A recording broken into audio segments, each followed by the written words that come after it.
Great morning, everyone. Happy Saturday. Great to be here with each and every one of you. Like joining our reading club. We are already live in YouTube. So Diversified Cash Flow is where we are. That's our channel. Our reading of this morning is going to be recorded. So we are live. So let us know where you're connecting from. Good morning, good morning, good morning. I actually got my coffee here. I'm enjoying my morning coffee. It's 6:28 here. So we're going to get started in just about 2 more minutes, and we're going to have our reader of this morning, our awesome leader, Jameson. So Jameson, in 2 minutes, we're going to get right back in. We're going to play a little bit more music. Meanwhile, let's continue to invite folks. We'll be right back. Colombia, right? Ron Samuels, great to have you here.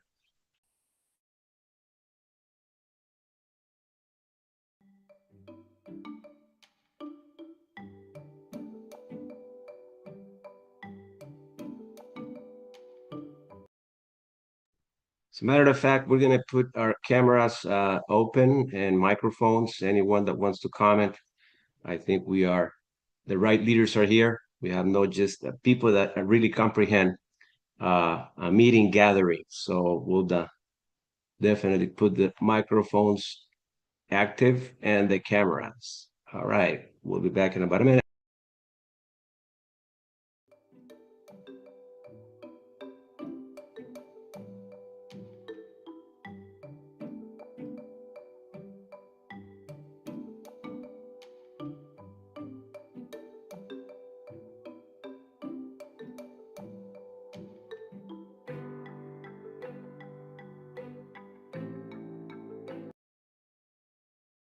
Well, time flew.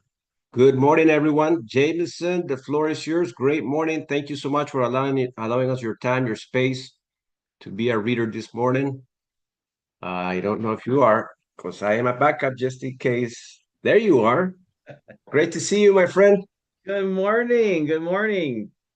The Thank floor you is for yours. being my backup and being on, leading us, taking the charge and leading us down this road, which is towards financial freedom. Thank you. Thank you. Appreciate it. And happy Saturday, everyone, all leaders and everyone listening, everybody on YouTube also. One of the great things is this weekend, by the way, is Memorial Day weekend, and it's a reminder of the brave men and women who served our country and gave their lives for our freedom. Uh, Freedom isn't free. All right, let me get myself back on the right path here and go back to speaker view. Interesting. I think you might be sharing the screen, but I could be wrong. Anyway, am I present on the video, Fernando? We see you, but we don't see a screen. That's okay. That's fine. All right. Great. Okay. I wanted to start off with a little story real quick. Last night I was talking with someone I do rideshare, Lyft, Uber, whatever, and I picked her up. Basically, she was works at one of the local casinos, and she said she's a department head and she was tired. And I was like, okay. And I proceeded to ask her more, like what she was looking out of life and like what's inspired her, like what drives her. And she wants to show her kids and her family that someone can be highly successful without having a degree. I said, well, how does that show up? Hmm. And I was just curious, what does that look like? And I said, is it money? Is it? She says, no, it's not it. So if you had $1 million right now, would it make a difference? Well, that's not it. She says she wanted to see her kids happy and she wanted to have time to be with her kids. I said, oh, interesting. So she goes, well, I feel like I'm running out of time. Like, how old are your kids? She says they're 12. Like, they grew up so fast and I'm not able to spend time with my kids. So time freedom or financial freedom, money wasn't important to her. The freedom of having time with her kids and them being successful and happy was more important than money. I said, just ignored the money. So you'll see why that's important in here in a minute. Let me skip myself. And by the way, there is a PDF if you do not have the book available. We might be able to put it in the chat. So we can put it in the chat, be great. Okay, we're on the cash flow quadrant by Robert Kiyosaki, chapter 2. In the book, it starts on page 23. The PDF, I'm not exactly sure. I should have looked at it before, but here we go. Chapter 2, different quadrants, different people. Changing quadrants is often a change at the core of who you are. So true. You can't teach an old dog new tricks, my highly educated dad always said. I had talked with him on several occasions, doing my best to explain the cash flow quadrant in an effort to give him some new financial direction. Nearing 60 years of age, he was realizing that many of his dreams weren't going to be fulfilled. His blacklisting that happened because he tried to take over and be in charge of the financial education of the education system in Hawaii, and he lost the election, but he was blacklisted because of it. He couldn't have a job in education anymore. That's what this blacklisting is meaning. His blacklisting seemed to go beyond the walls of state government. He was now blacklisting himself. How many of us have blacklisted ourselves? And we'll see what that means in a minute. He said to himself, I tried it, but it didn't work, he said. My dad was referring to his attempts to be successful in the S quadrant as a self-employed consultant and as a B when he poured much of his life savings into a famous ice cream franchise that failed. Being bright, he conceptually understood the different technical skills required in each of the 4 quadrants. He knew he could learn them if he wanted to, but there was something else holding him back. One day over lunch, I talked with my rich dad about my educated dad. Our father and I aren't the same people. Excuse me. Your father and I aren't the same people at the core, said Rich Dad. While we both have fears, doubts, beliefs, strengths, and weaknesses, we respond or handle those core similarities quite differently. Can you tell me the differences? I asked. Not over one lunch, said Rich Dad. But how we respond to those differences is what causes us to remain in one quadrant or another. When your dad tried to cross over from the E quadrant to the B quadrant intellectually, he could understand the process, but he couldn't handle it emotionally.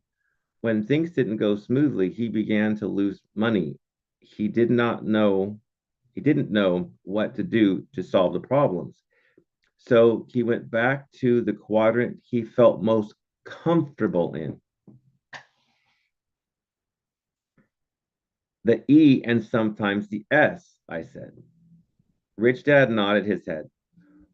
When the fear of losing money and failing becomes so painful inside, a fear we both have, he chooses to seek security. And Rich Dad, I choose to seek freedom. And that is the core difference, I said, signaling to the waiter for our check. Even though we're all human beings, said Rich Dad. When it comes to money and the emotions attached to money, we all respond differently. And it's how we respond to those emotions that often determines which quadrant we choose to generate our income from. Different quadrants for different people, I said. That's right. Rich Dad as we stood and headed for the door. And if you're going to be successful in any quadrant, you need to have more than just technical skills. You also need to know the core differences that cause people to seek different quadrants. Know that, and life will be much easier. We were shaking hands and saying goodbye as the valet brought my rich dad's car around. Oh, one last thing, I said hurriedly. Can my dad change? Oh, sure, said Rich Dad. Anyone can change, but changing quadrants isn't like changing jobs or changing professions. Changing quadrants is often a change at the core of who you are, how you think, and how you look at the world. This goes back to be, do, have. You need to change first what you're being in order to do what the thing you want to do is doing, and then you'll have the results. The change is easier for some people than others, simply because some people welcome change and others fight it. And changing quadrants is most often a life changing experience. It's a profound, excuse me, it's a change as profound as the age old story of the caterpillar becoming a butterfly. Not only will you change, but so will your friends. My friends are going to change? While you'll still be friends with your old friends, it's just harder for caterpillars who do not to do the same things butterflies do. So the changes are big changes, and not too many people choose to make them. The valet closed the door, and as my rich dad drove off, I was left thinking about the core differences. What are the core differences? How do I tell if people are E, S, B, or I without knowing much about them? One of the ways is by listening to the words. Wow. One of my rich dad's greatest skills was being able to read people, but he also believed you could not judge a book by its cover. Rich Dad, like Henry Ford, didn't have an excellent education, but both men knew how to hire and to work with people who did. Rich Dad always explained to me that the ability to bring smart people together and to work as a team was one of his primary skills. When I was 9, my rich dad began to teach me the skills necessary to be successful in the B and I quadrants. One of those skills was to get beyond the surface of a person and gaze into their core. Rich Dad used to say, if I listen to a person's words, I begin to see and feel their souls. So as a young boy, I began to sit in with my rich dad when he hired people. From these interviews, I learned to listen not so much for words, but for core values. Values that my rich dad said came from their souls. E quadrant words. A person who comes from the E employee quadrant might say, I am looking for a safe, secure job with good pay and excellent benefits. S quadrant words. A person who comes from the S self employed quadrant might say, my rate is $75 per hour, or my normal commission rate is 6% of the total price, or I can't seem to find people who want to work and do the job right, or I've got more than 20 hours into this project. B quadrant words. A person operating out of the B business owner quadrant might say, I'm looking for a new president to run my company. And the B quadrant is defined as having 500 employees or more. I quadrant words. Someone operating out of the I investor quadrant might say, is my cash flow based on an internal rate of return or a net rate of return? Hmm. Words are tools. Oh, let's stop right there. I like to open it up. I put my little stop mark there. Open it up and see how everyone's doing, and if and any comments.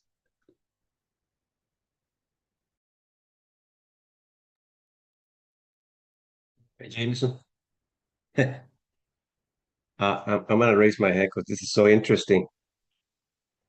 The reading, I'm taking some notes as you're reading, and it takes me back to the key mindset.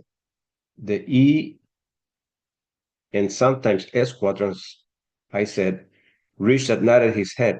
When the fear of losing money and failing becomes too painful, inside a fear we both have. He chooses to seek security, and I choose to seek freedom. This past week, right? Because we got to have a pretty balanced business. We got so many team partners, but not knowing, all the customers that we have, right? We were losing customers. So one day, you're so certain with your residual that, it looks like you're getting paid every day, right? So when I didn't see my residual come in, something hit me. And right away I said, I can either choose to think negative about the situation, because I'm like 20, 22 people wide when it comes to team partners. And then I looked it up and I said, wait a minute, no, I do have some follow-ups to do. So it took me about 24 hours for me to create enough effort to get back on my daily residual income. So the fear didn't push me back to say, oh my God, I lost. No, I invested that day for not paying attention to the customer base, losing 3 customers in one shot, just like that, and recovering back 5. So it took us some time. It took us some grind, right, to be able to position ourselves back to where we need to be. And the other thing that you just mentioned, I don't know where you got the number from, but when it goes to the big quadrant words, you mentioned 500 people. Is that something that it's in the book, or because there's a reason why I'm saying this, or something that you saw somewhere? Going back to page 26, I think it's big quadrant.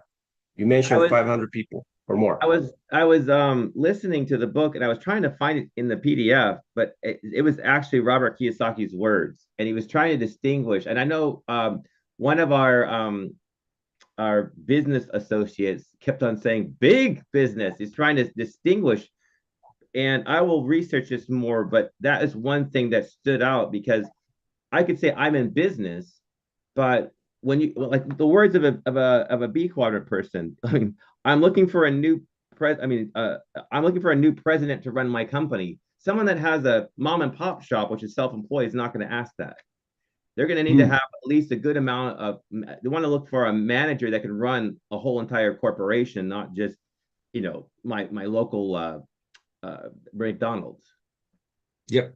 Well, here's the reason why I say that, Jameson, is because our compensation plan, if you look at it, to generate a six-figure income, you got to have, 500 people in your organization. That's an amazing concept to understand what positions you to acquire a ring from the company, to have a secure business that allows you to generate a 6, 7 figure income by having 500 people or more. Wow. I'm impressed by what you just said, and I connected the dots with what we have. So it takes time to build. And that's the thing that most people are draw back when they have a business challenge, thinking, oh, I got to go back to a safe, secure job. And I'm not talking about everybody, but most people. So when you're not willing to roll up your sleeves and start thinking about, not taking risk rather than taking risk, yeah, you got to transition that point of view from I don't want to risk it to I'm going to risk it all.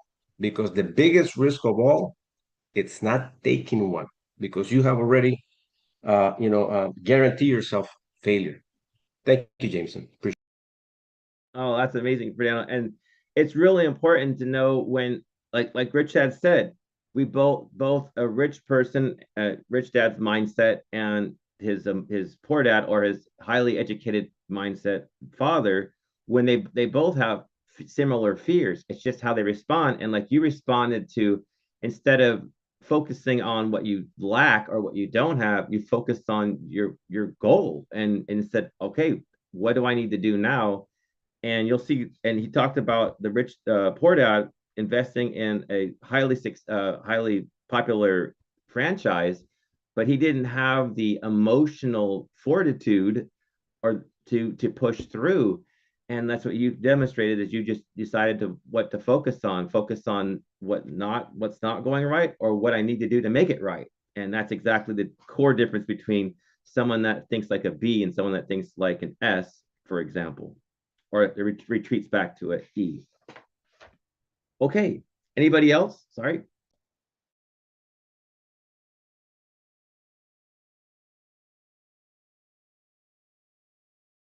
Okay. Let me get the chat up, make sure I don't miss something. Chat.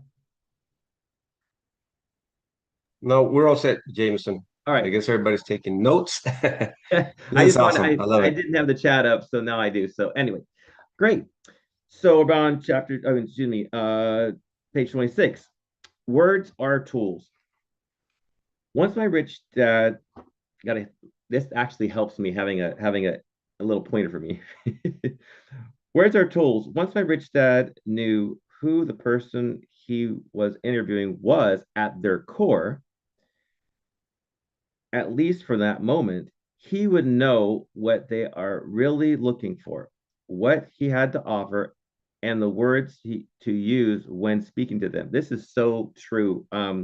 In psychology, in leadership, it's so important to be able to hear how a person thinks, reacts, and responds. And that's what people interview for.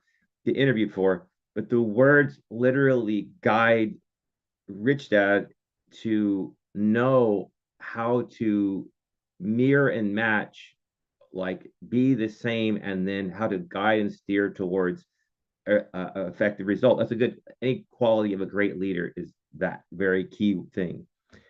Rich Dad constantly reminded his son Mike and me of this. If you want to be a leader of people, then you need to be a master of words. Interesting. Words are tools.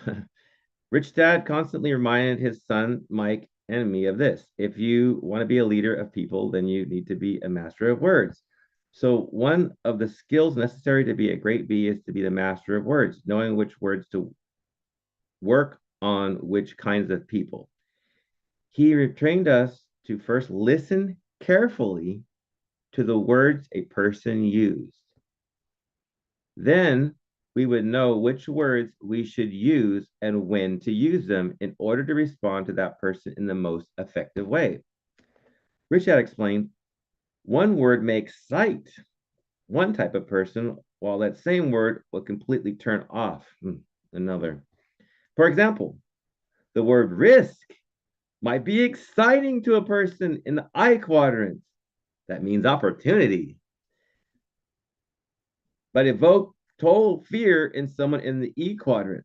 Risk? I need security. To be great leaders, Rich Dad stressed that we first had to be great listeners. We had to be great listeners. Put two ears, only one mouth. If you don't listen to the words a person uses, you'll never be able to feel their soul. And if you don't listen to their soul, you'll never know to whom you are talking. Core differences. The reason we would say, hear their words, feel their souls, hear their words, feel their souls, is because behind the words a person chooses are the core values and the core differences of that individual. The following are some of the generalities that separate people in the one quadrant from another. One, E, employee. When I hear the words secure or benefits, I get a sense of who the speaker might be at the core.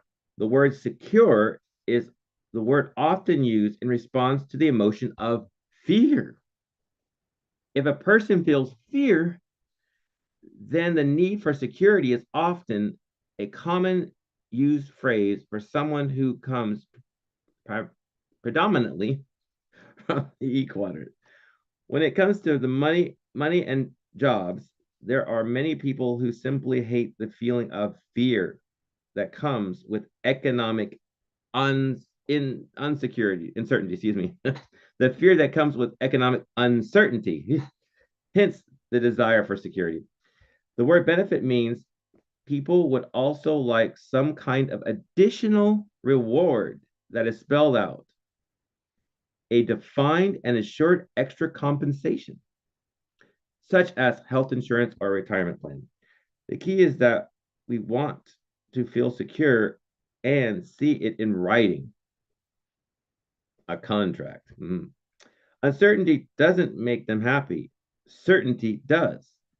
Their internal workings say, I'll give you this if you promise to give me that in return.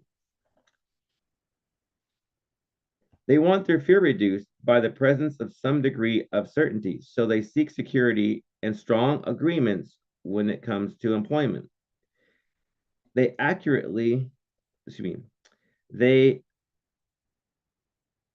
they're accurate when they say, I am not interested in money. Interesting. That's why I brought up that story. For them, the idea of security is often more important than money.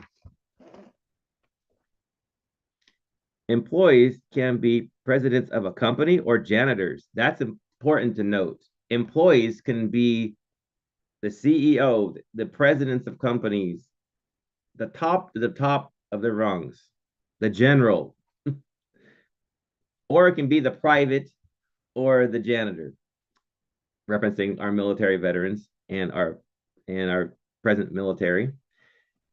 It's not so much what they do, but the contractual agreement that they have with the person or organization that hires them, the contract. Number two, the S, self employed. These are people who want to be their own boss or like to do their own thing. I call this group the do it yourselfers. Often, when it comes to the subject of money, a hardcore S doesn't like to have his or her income dependent on other people. In other words, if S if the S's work hard, they expect to be paid for their work. S's don't like having the amount of money that they earn dictated by someone else or by a group of people who might not work as hard as they do. If they work hard, they expect to be paid well. Conversely, they also understand that if they don't work hard, they don't deserve to be paid much. When it comes to money, they have fiercely independent souls. The key word with them is independence. The emotion of fear. So while the E often responds to fear of not having money by seeking security, the S often responds differently. People in this quadrant respond to fear not by seeking security, but by taking control of the situation and doing it on their own.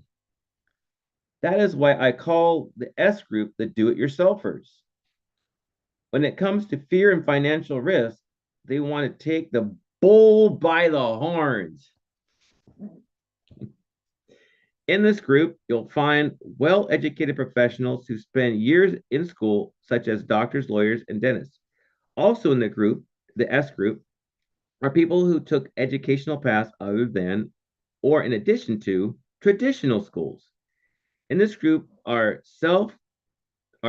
in this group are direct commission salespeople and real estate agents, as well as small business owners like retail shopkeepers, cleaners, restaurateurs, consultants, therapists, travel agents, car mechanics, plumbers, carpenters, preachers, electricians, hairstylists, and artists.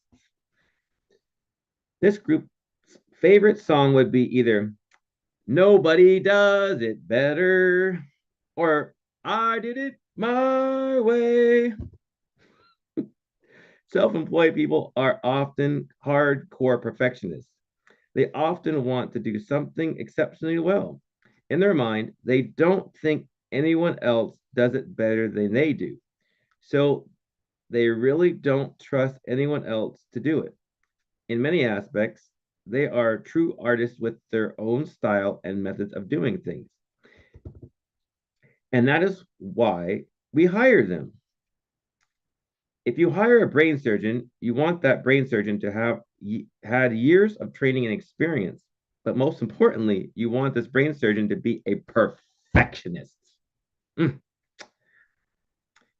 The same goes for a dentist, hairstylist, marketing consultant, plumber, electrician, lawyer, corporate trainer, or a corporate trainer. You, as the client hiring this person, want someone who is the best. For people in this group, money isn't the most important thing about their work. Their independence, the freedom to do things their way, and being respected as experts in their field are much more important than money. When hiring them, it's best to tell them what you want done and then leave it to them alone to do it. They don't need or want supervision. If you meddle too much, they'll simply walk off the job, see ya, and tell you, hire someone else.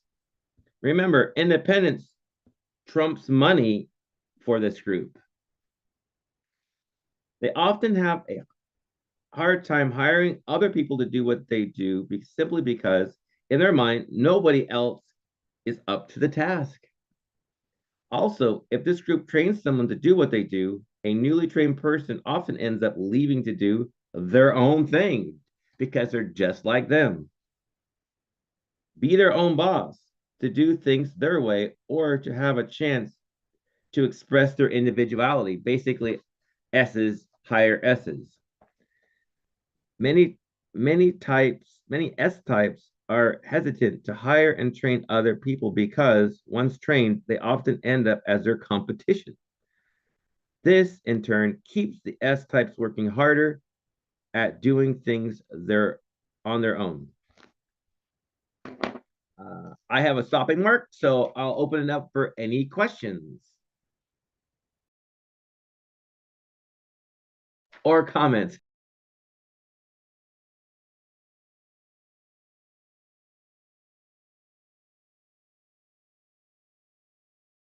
Okay, I'll continue on. Cassandra's got her hand up, Jameson. Thank you. Cassandra, good morning. Good morning. Good morning, everybody. Can you hear me? Yes, loud and clear. I love your singing this morning. But yes, I was piggyback off in the when somebody have something and that's their baby, that's their invention and they want, they want it a certain way. And they have to know how to trust somebody to take over what you lead them to do, I just love the part where you were saying about how big business that's a Donald, he always say that, and we have a franchise, we have people under us that and above us that will carry the load, and just like with leadership, just like you're saying, with um, he wanted done his way, and so we gotta understand, like, sometimes other ways might be different. We always try to go to the left or to the right, but the way he did it, he don't think anybody else can do better than he can. Am I saying that right? Yes, you are. But I'm enjoying this. I'm enjoying this. I do have my book, and uh, but I'm really enjoying this book here. Well, But thank you definitely. And for the excellent reading, sir. well, yeah, I didn't, that just came out of my head when I started singing that thing. But anyway, Yeah, it's really important to hear the differences and know that here like see the at their it talks about at the core, how are they different? It's really important, like the employee seeks security through contracts, so they're safe. And the S's are looking like self-employed, like be my own boss. I'm the specialist, and it doesn't matter like how much money you make. It's literally, it could be the janitor loves what they do, and they do it perfectly, and no one can do it better than them. And then let's say they have their own cleaning business, the same thing. Like they're trying to hire people, but like that could become their competition. It's like, I think Coach Ben, I could be wrong, but might have had something going on like that, or any other thing. Like I worked for many self-employed people, like many different ways, but it's still the same thing. Is no, I who's the expert? Because if they're and they highly trained either, and they're very concentrated in a very a speciality that's very focused, and you'll see what later on why that's important. Again, great reading. I understand because my husband, he cuts grass. Mhm. And so when he have somebody to work with him, he shows them this is the way you need to do it. And you can't cut too low or you can't cut too high. And I'm like, he's very particular about how it should go and what, how to line everything up. So I understand that.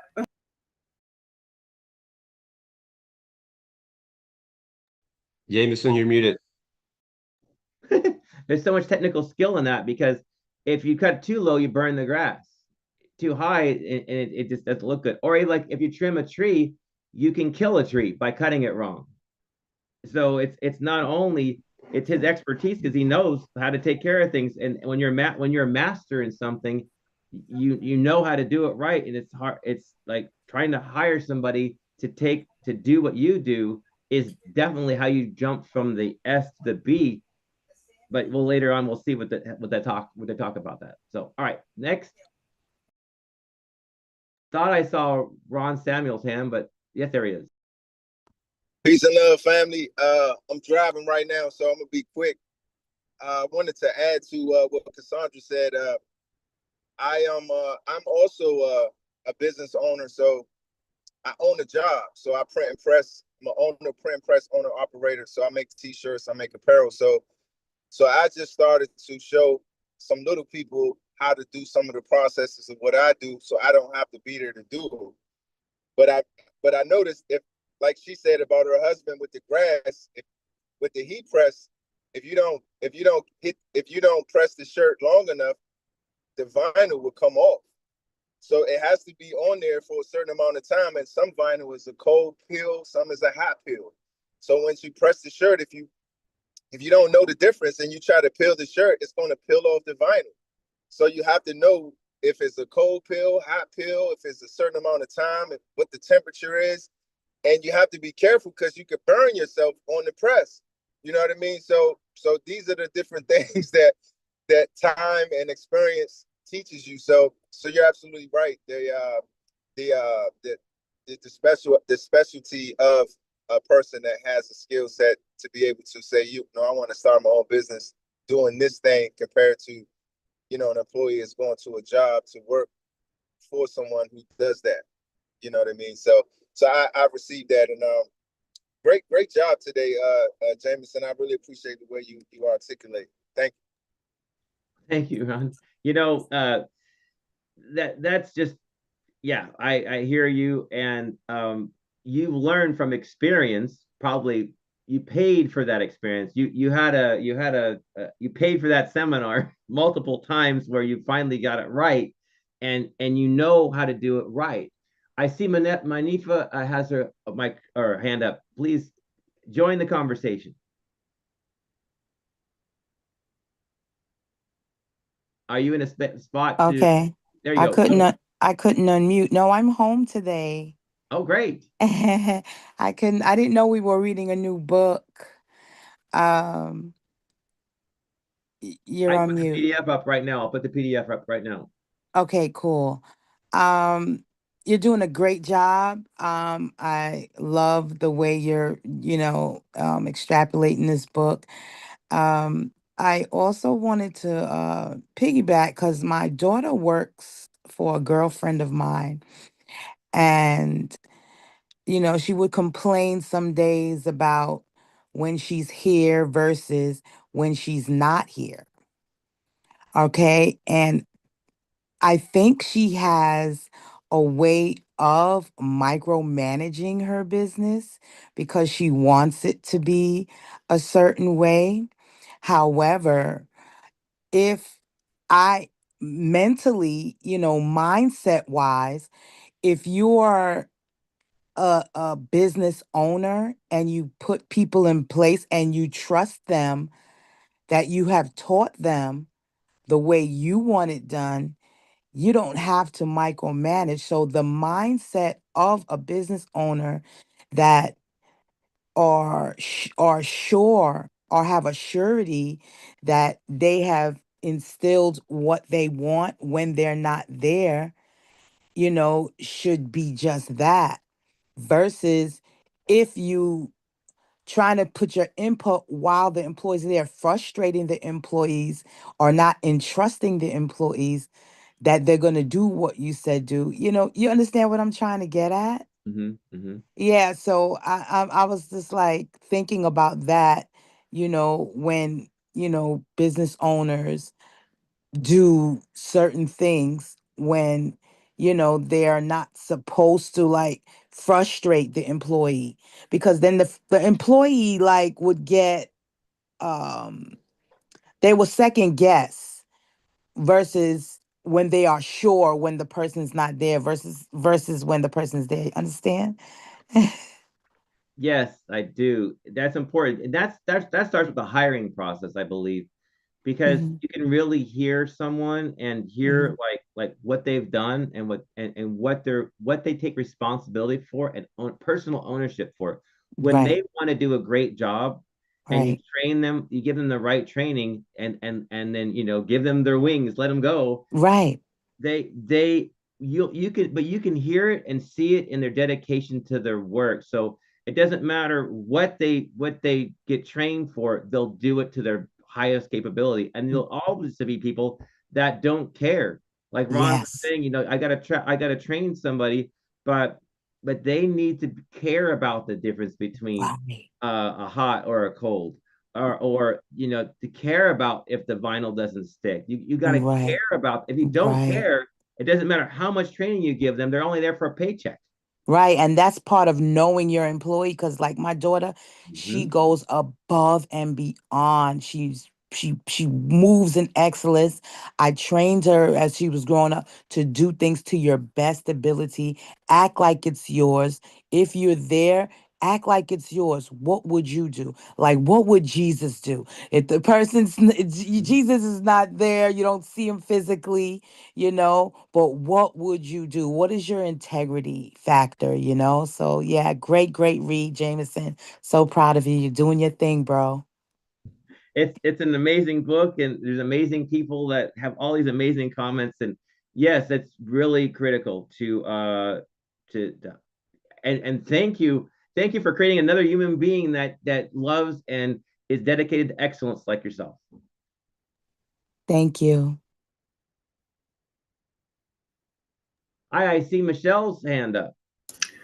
Good morning, Jameson. Great read as always. I got a lot of this, but I want to talk about me for example.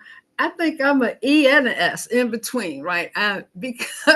Because I'm contract. I go in and I present a contract, and like the S's, if you don't do it my way, then we're not going to contract, or let me compromise about this, and do that. But I'm also getting back to the caterpillar and the butterfly.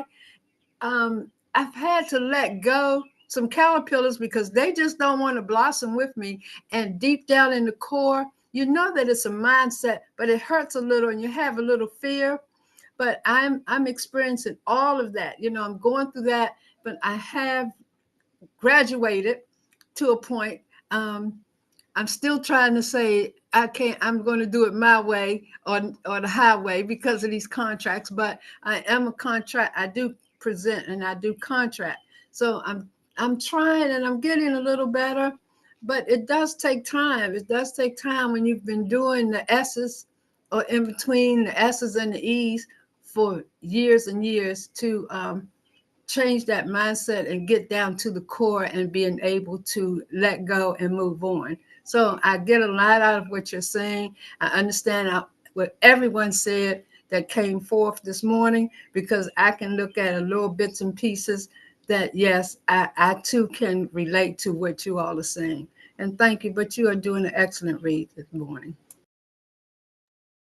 Thank you, Michelle. And definitely, I hear what you're saying. So I'm still in that case of the E and I do S, and I'm striving towards a B. And and you'll see later on the difference between fear and desire are those basic human emotions that literally hold us, like you said in the earlier, into a quadrant. And it's internal, it's instinctual, and we're having to go beyond those instincts, like Fernando was saying, and just focus on the right, like the right prize. Like, what are you focusing on? The security or the possibility, and or having greater security and having economic independence or financial independence or financial freedom. That's the best security possible, but yet it's not something that we're used to. Carrying on, let's see, I might be able to get to this next stopping point before 10:30. Number 3, and nobody hands up. Good.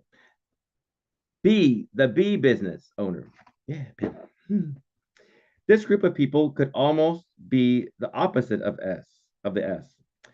Those who are true Bs like to surround themselves with smart people from all 4 categories, ESBI, unlike the S who doesn't like to delegate work, key word here, delegate, because no one can do it better. The B likes to delegate. He wants to find people, they want to find people that can do it better than them.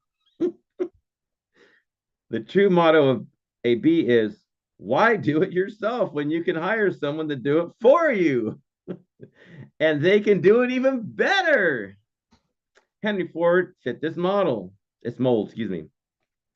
As one popular story goes, a group of so-called intellectuals came by to condemn Ford for being ignorant. They claimed he really didn't know much. So Ford invited them to his office and challenged them to ask him any question and he would answer it. So this panel assembled around America's most powerful industrialists and began to ask him questions. Ford listened to their questions, and when they were through, he simply reached for several phones on his desk and called in some of his bright assistants and asked them to give the panel the answers that they sought. He ended by informing the panel that he'd rather hire smart people who went to school to come up with the answers so he could leave his mind clear to do more important tasks, the task like thinking. One of the quotes credited for Ford goes, thinking is the hardest work there is. That's why so few people engage in it. In other words, Ford was the visionary that creates everything. Leadership is bringing out the best in people. My rich dad's idol was Henry Ford. He had me read books about people like Ford and John D. Rockefeller, the founder of Standard Oil. Rich Dad constantly encouraged Mike and me to learn the essence of leadership and the technical skills of business. Those are the 2 important things, leadership and technical skills of business. In retrospect, I understand now that many people have one or the other, but to be a successful B, you really do need to have both. I also now realize that both skills can be learned. There is a science as well as an art to business and leadership. For me, both are lifelong studies. When I was a boy, my rich dad gave me the children's book Stone Soup, written in 1947 by Marcia Brown, and still available today. He had me read this book to begin my training as a leader in business. Leadership, Rich Dad said, is the ability to bring out the best in people. So he trained his son and me the technical skills necessary for becoming successful in business. Technical skills such as reading financial statements, marketing, sales, accounting, and management, production, and negotiation. Throughout each lesson, he stressed that we need to learn to work with and lead people. Rich Dad always said the technical skills of business are easy. The hard part is working with people. As a reminder, I still read Stone Soup today because I personally have a tendency to be a tyrant instead of a leader when things don't go my way.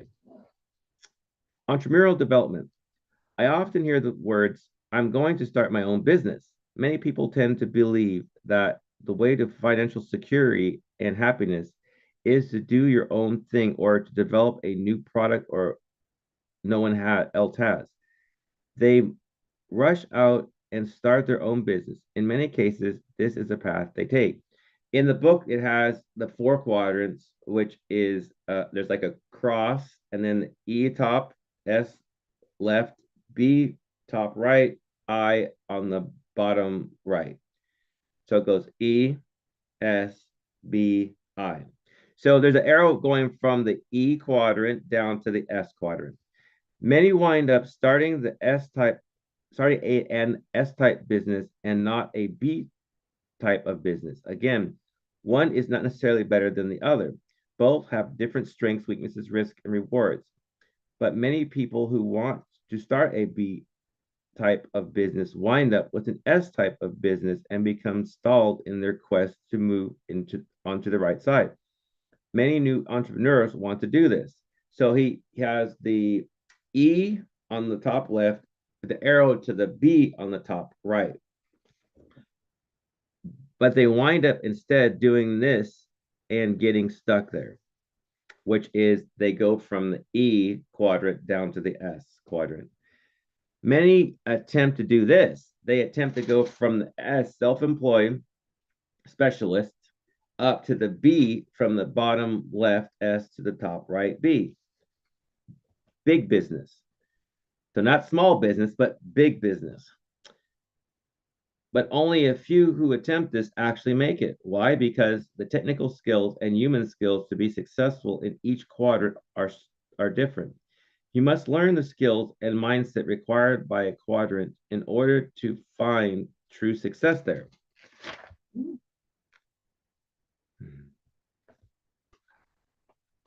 Second one.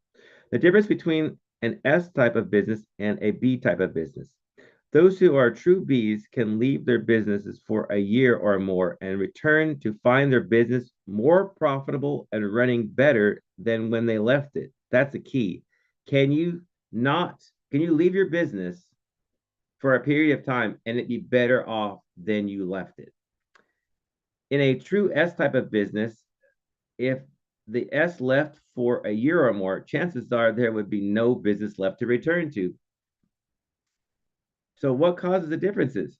Saying it simply, an S owns a job, a B owns a system,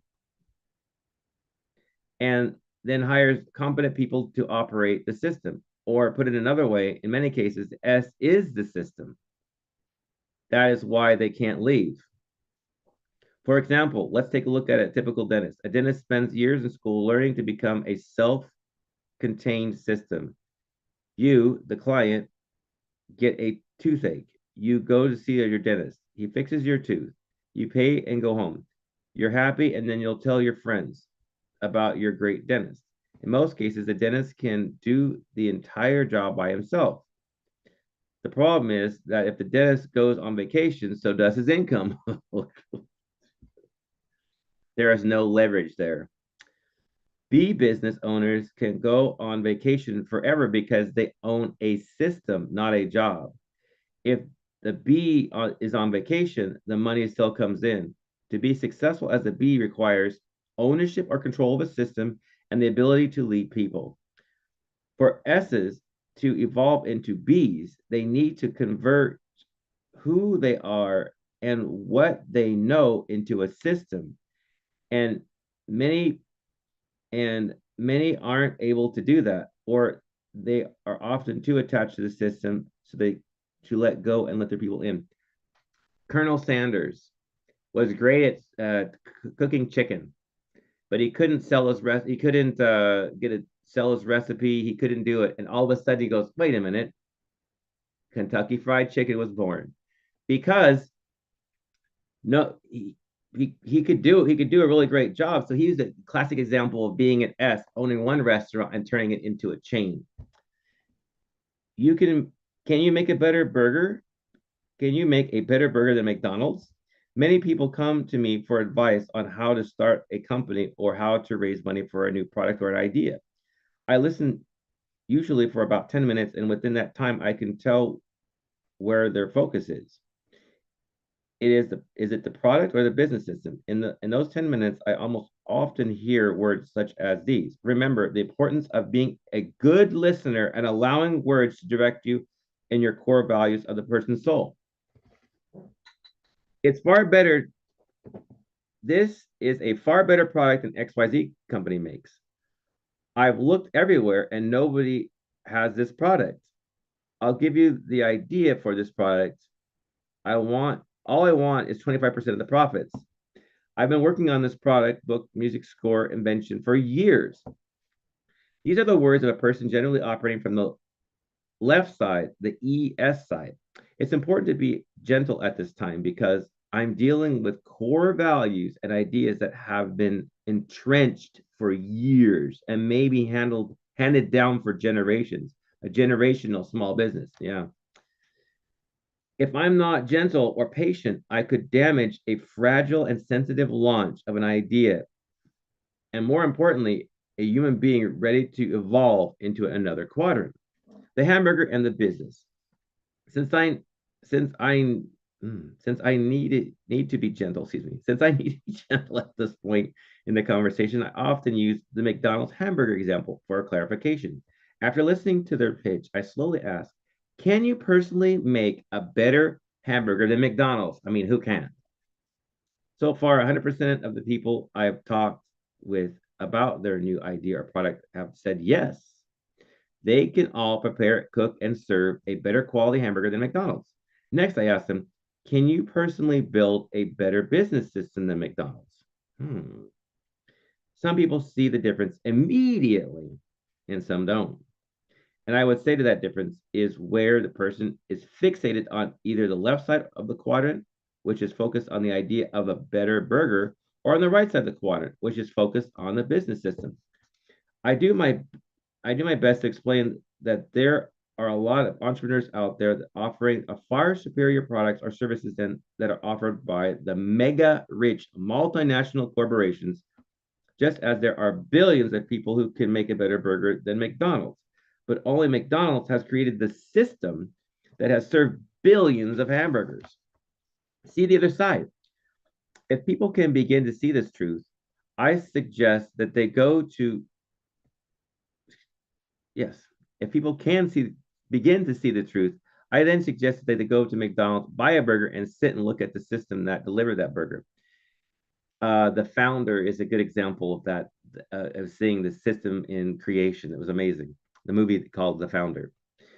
Take note of the trucks that delivered the raw burger, the rancher that raised the beef, the buyer who brought the beef, and the TV ads that helped sell the beef. Notice the training of the young, inexperienced people to say the same words. Hello, welcome to McDonald's, as well as the decor and franchise of the franchise, the regional offices, the bakeries that bake the buns, the millions of pounds of French fries that taste exactly the same all over the world. That made my head scratch. How do they make the French fries taste the same in China? Then include the stockbrokers raising money for McDonald's on Wall Street. If they can begin to understand the whole picture, then they have a chance at moving the B and I side. The reality is that there are unlimited new ideas, billions of people with services or products to offer, millions of products, and only a few people who know how to build excellent business systems. Bill Gates didn't build a product. He bought somebody else's product, Apple, and built a powerful global system around it. I think we can hit a stopping point right here. I will open it up for any questions or comments.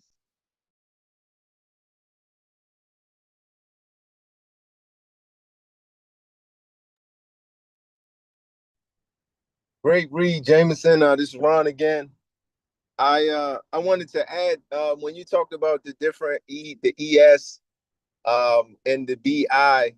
I could think about when the first introduction to being when I was the E, being a B. So being an E, working at Walmart, being a department manager, they kind of introduced the idea that you control that business. So you actually have all the paperwork, all the numbers on all the vendors that's coming into the store, how much product they have in the store, negotiating with those vendors for space to be able to, and maximize profits.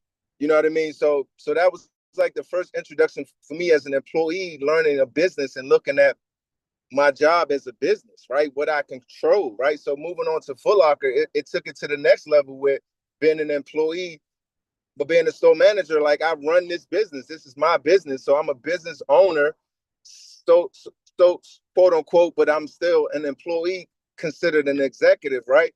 So now then, I'm learning about how to be an investor still. I want to invest my money. So I have to learn while I'm still an employee, how to be an investor to in order to, duplicate myself. So I don't have to always be there to make money.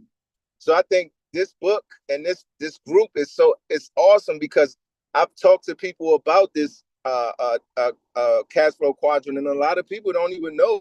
They don't even know about it. They don't even look at it like that. They don't even they haven't even grasp the concept of being an E, and how to shift to a S, to a I, to a B. And man, this is great. I'm glad we visited this book, and I do have a guest online. I hope she's taking in this information, and thank you so much for sharing. And this is a great part of the book, that the explaining of the E, the S, and how to to get from one quadrant to the next. Thanks for sharing this, Jameson. Wow, that was a great example, Ron, because they wanted to hire someone that literally would take it on as their own business and literally take the reins, as it were, and take control, and so that the corporation could trust someone else and delegate that task. They had to hire the right person, so they hired you. So that was critical for them to put the right person that they could delegate all that responsibility to, and you took it on in stride. And yes, this was literally a way of you learning business while being an employee, so that you can learn the income statements, the accounting, the technical skills, the leadership skills, all those things. You were an incubator learning how to be a business owner, a big business owner. Amazing. Absolutely. And I did learn about all of those things, because I had to keep track of the numbers, last year numbers, this year numbers, shrinkage, how much inventory we had in the store, how our conversion rate from customers coming in the store, customers leaving out with product in their hand, how much did they spend, and then training the staff. I had to duplicate myself. And at Foot Locker, I can't move up unless I replace myself. So It's not like I could just get a promotion. I have to first produce, right? I have to produce, show that I put money on the bottom line. Secondly, I have to produce and sell products from Foot Locker, not Nike, not Adidas, but Foot Locker brand, right? That's how we make money, right?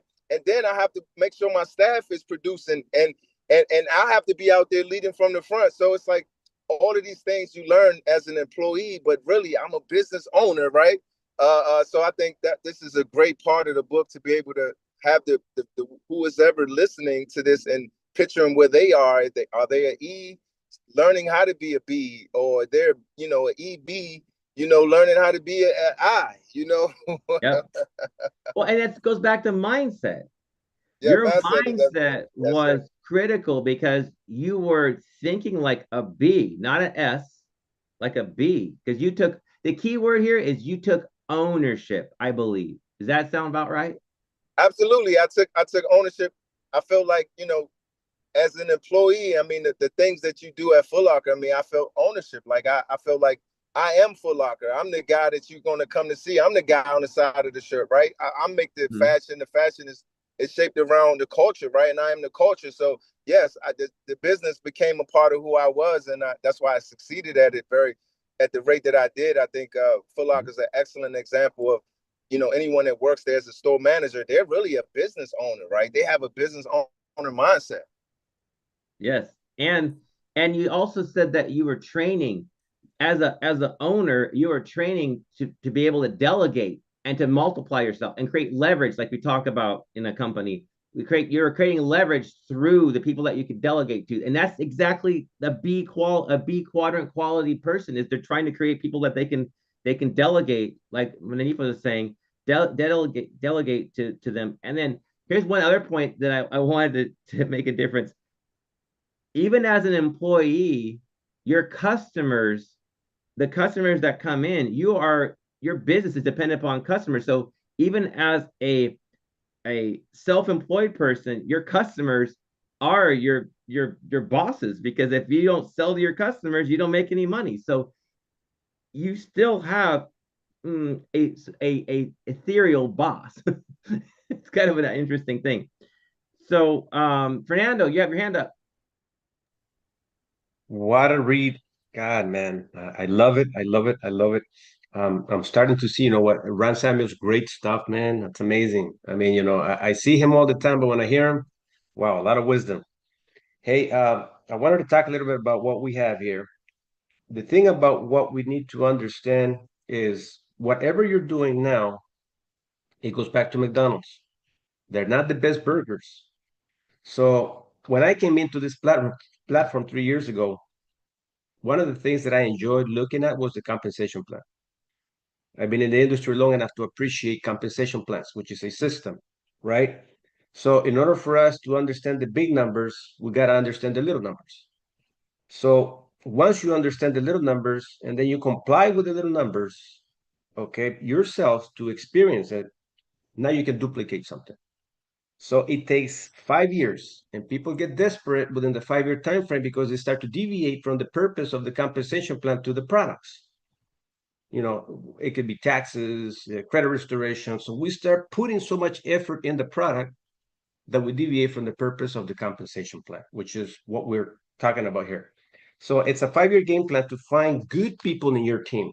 So a lot of people get tired fast because they lose the comprehension of the entire compensation plan. So to find people and develop people, it requires time. And that's why we have systems in place set up that I've used for the last 31 years. We have a weekly agenda to be able to rotate and see who the people are that you can actually develop. Once they start to commit to show up, it's a good candidate. Okay. And I want to give you kudos, Jameson, because you have shown up long enough to now endure a process where you were a student behind cameras, where now you're in front of cameras doing an amazing reading. Like, wow, how many more Jamesons can we develop? Eric Wilner, I mean, obviously, he's been a pro for a while in the industry of sales. He's an incredible reader. So when you start to see the people, speak up, like Ron Samuels, like Monifa, and everyone that is here, you can start to see the duplication of leadership. Okay.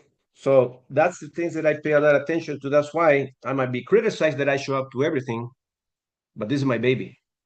So once you have a baby, you need to protect your baby. Okay. Don't think about the money. That's a big problem. Because when you think about the money, you're going back to being a self-employee or an employee. Yeah, but I'm not generating any money. If I show up to the reading club, if I show up to the meetings and my people are not there, why should I show up? Missing the big point. You have to show up.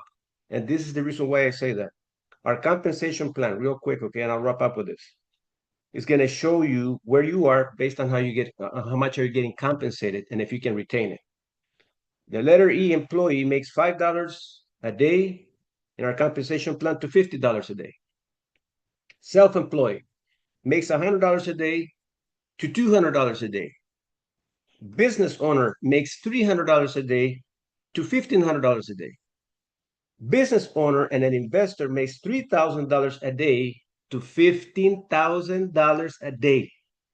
Get what I'm saying? So if you really want to comprehend this compensation plan to that magnitude, pay attention to the details.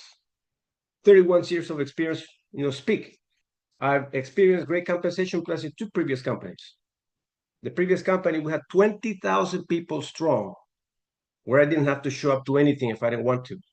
They would just take me to events so we can recognize folks. When you get your business, that all they need you for is just to recognize the entire hierarchy of your business, you got walk-away income. And that's what I'm able to appreciate here with what we have is with 20,000 people here, you could be generating $6,000 per, $6,000 per day. So ladies and gentlemen, I love today's reading. And believe me, we're going to pay the price for 2 more years. You're going to see us every day for 2 more years until we develop the numbers. Thank you. There's a couple of things. Thank you, Fernando. I mean, laying it out. I was trying to hurry up, find a pen and take notes on what you were saying as far as the structure of our compensation plan as as looking at the numbers. 2 things I want to add to everything here. The Robert Kiyosaki created a board game called Cash Flow, the actual game. The financial statement that you fill out, I put it in the chat right here. If you were to write up take your personal finances and throw it into that personal financial statement, it's interesting to kind of see all laid out, to see your personal financial statement laid out and in that format. The second thing is, one of the things with this is he talks about the financial statement, and the financial statement has income, expense, asset, and liabilities, and it's on that thing too, where your life is a business. And that's why I was saying your life is a business. Literally, everything from a baby to whatever has income, expense, assets, and liabilities. It's a little bit more finely detailed to figure that out, but if you run your life as a business, you start thinking like a B instead of like an S or an E, and you start to look for places to invest your time, energy, and money into growing yourself to financial freedom. So anyway, that's just a little tidbit there. I don't know. I'll probably put that into the group, or if you can put that on YouTube so people can see it and watch the YouTube, that'd be great. Thank you for sharing the links, Jameson. Appreciate that.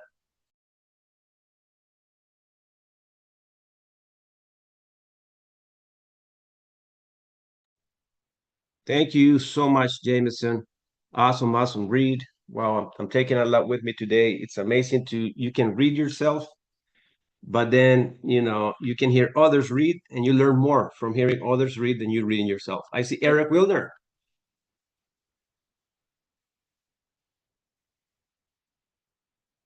All right.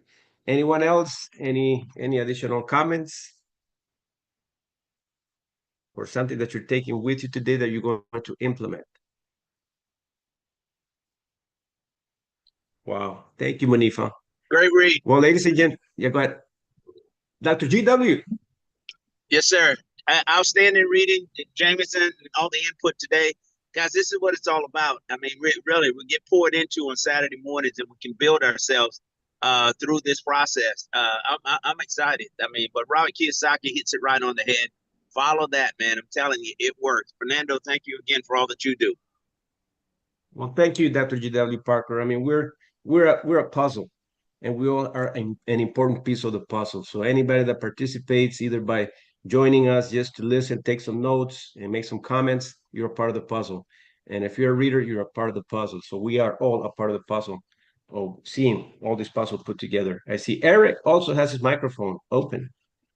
Yeah, I'm trying to make some adjustments to be able to get on, but this morning's reading was excellent, Jameson, and you did a great job, not just in your singing prowess now that everybody knows that that's another one of your talents, but listening to Ron Samuel, for example, and there's really 2 points that really struck me today. Number one, it's interesting because whether you're currently physically in the S, the E, the B, or the I quadrant, it's not really about where you are right now. It's where you want to be. And where you want to be has nothing to do with where you are physically. It has everything to do with where you are mentally. And whatever your mindset is, and I think most people are in several of the quadrants at the same time. And I remember starting out as an employee, I felt like I arrived there and I treated my job like it was my company.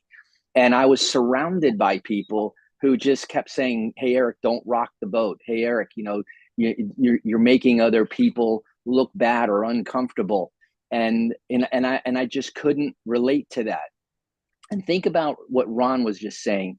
He couldn't move up until he replaced himself. And most people are scared to death to replace themselves, because then they think that they don't understand what the next step is. They think that they're going to be out of a job instead of into a better job or a better position. So those are really the things. I mean, Ron, I almost wanted to go back and work for Foot Locker, to get the training probably as good or better than you get in business school, because it's real life, real numbers, and you feel the results. So this book is really an incredible book. It's probably the third or fifth time that I'm going through the book. I quote this book all the time, and I think that Robert Kiyosaki did an excellent job in his first book by getting people to think in terms of having a financial IQ, and that's why companies like MWR that emphasize that as the financial edge, they used to be called, the program used to be called The Financial Edge. And I've since adopted it because having a financial IQ is the first edge that you have to have. And then in his second book, and now it starts to break down what are the characteristics. And if you think about it, you could be all four for the rest of your life, right? You could have a skill, and therefore you operate in your business at whatever level, whether it's president to just, one of the top salespeople or whatever. Self-employed, I love the conversation that we were talking about, that the idea of being self-employed has a lot more to do with independence than money.